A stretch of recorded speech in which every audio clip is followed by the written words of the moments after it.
Mari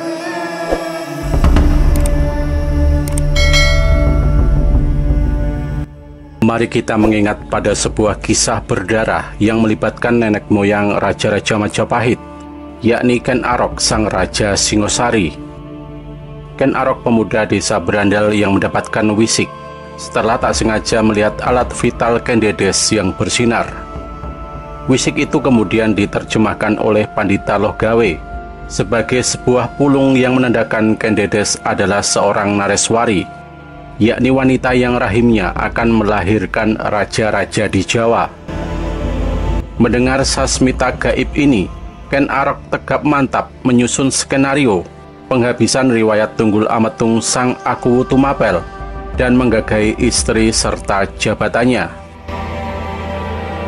Kita simak juga kisah Ki Ageng Giring yang menghabiskan sebagian besar hidupnya untuk memohon wahyu pulung ke Prabon untuk menjadi raja.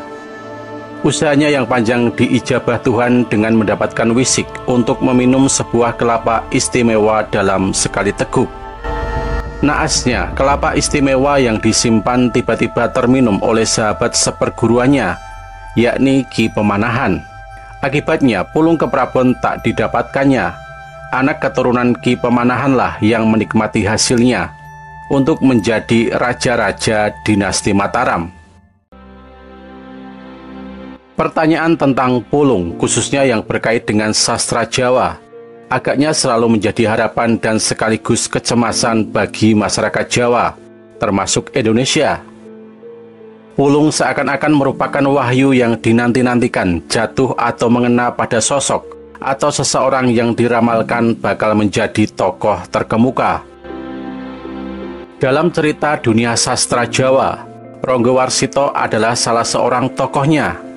Namun ketokohan Ronggowarsito sesungguhnya tidaklah pernah dinanti-nantikan, sebab di masa mudanya, anak Ronggowarsito II yang dibuang oleh penguasa Belanda adalah murid di sebuah pesantren di Tegalsari Ponorogo yang termasuk nakal.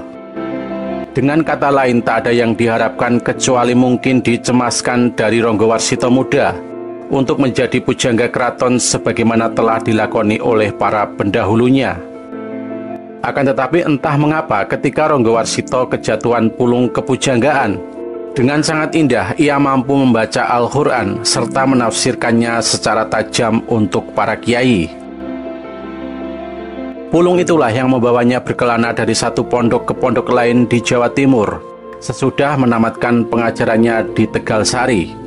Bahkan di akhir pengelanaannya, Ronggowarsito sempat berdiam di sebuah asrama Hindu pendeta di Bali. Jadi pulung sastra Jawa yang dipertanyakan di masa kini nampaknya bukanlah sesuatu yang mengada-ada atau berlebihan dan ilusif. Sebab di masa lalu hal itu telah menyuarakan lahirnya seorang penulis ramalan yang di masa kini guratannya masih dapat dirasakan nuansa kenakalannya. Hal itu menunjukkan betapa sastra Jawa masih tetap dihidupi dan digeluti sebagai daya pembentuk semesta pemikiran Jawa. Masuk akal jika tafsiran sastra Jawa tidak selalu berorientasi pada hal dan masalah klasik, melainkan juga pada beragam cerita dan peristiwa populer yang bersifat kontemporer. Dalam konteks itulah, pulung sastra Jawa mendapatkan saat dan tempat yang tepat untuk dicari dan ditemukan makna barunya. Ronggowarsito yang dikenal sebagai penulis ramalan justru menulis karya-karya sastranya dalam bingkai sejarah Jawa dan Islam yang amat populer. Sebagai pujangga peramal, ia menulis sejarah yang mampu mempengaruhi realitas dan menjadikan hal-hal itu terjadi. Dengan demikian, sejarah yang oleh penguasa kolonial Belanda dipandang amat subversif, justru mampu menyuarakan krisis kesusastraan yang memporak-porandakan kebudayaan Jawa. Disitulah pulung sebagai sisi yang sering terlupakan untuk merawitkan, bukan sekedar meruwetkan kebudayaan sastra Jawa dihadirkan kembali. Hal serupa juga pernah dikerjakan oleh sanak keluarga dari Pakubuwono ke-6 yang dibuang ke Ambon dengan menuliskan sejarah tragis kuasa politik Jawa melalui sebuah puisi ratapan berjudul Serat Banguntapa. Puisi yang berisi sindiran atas trik dan intrik politik suksesi kekuasaan di Surakarta pada abad 19 yang didalangi oleh penguasa dan pengusaha kolonial Belanda. Menurut Anthony Day dalam kajiannya berjudul Drama Pengasingan Bangun Tapa di Ambon, puisi kedudukan raja di Surakarta pada tahun 1830 sampai tahun 1858. Penulisan sejarah yang sastrawi seperti itu menjadi pulung yang mampu menelanjangi, bahkan membongkar kepentingan sepihak dari mereka yang sedang bertahta. Meski di masa kini sastra Jawa tampak semakin terpinggirkan, namun bukan berarti pulungnya tidak bisa dicari. Hal ini serupa dengan bahasa Ratu Adil atau mesianisme. Bukan siapa yang layak menjadi sosok pemimpin yang diharapkan, tetapi pada bagaimana mengupayakan kepemimpinan yang mampu menghadirkan kebersamaan. Sebab sebagaimana diperingatkan Zoetmulder dalam bukunya Kalangwan, Sastra Jawa Kuno Selayang Pandang, kebudayaan Jawa telah mampu menghasilkan jenis kesusastraan yang ditulis dalam bahasa lokal dan membiasakan masyarakat untuk hidup bersama dalam keluasan dan keragaman cara pandang. Kesusastraan jenis ini menjadi syarat penting untuk menghindarkan dan menyelamatkan masyarakat dari kehancuran akibat peperangan-peperangan yang mudah terjadi. Maka kekhususan sastra Jawa memang terletak pada pulungnya yang memberi dasar bagi masyarakat agar lebih jeli dan waspada untuk berjuang dan menjadi tetap tangguh. Dan hari ini pulung Indonesia masih sedang dipegang oleh Presiden Joko Widodo. Hal ini bukan isapan jempol belaka.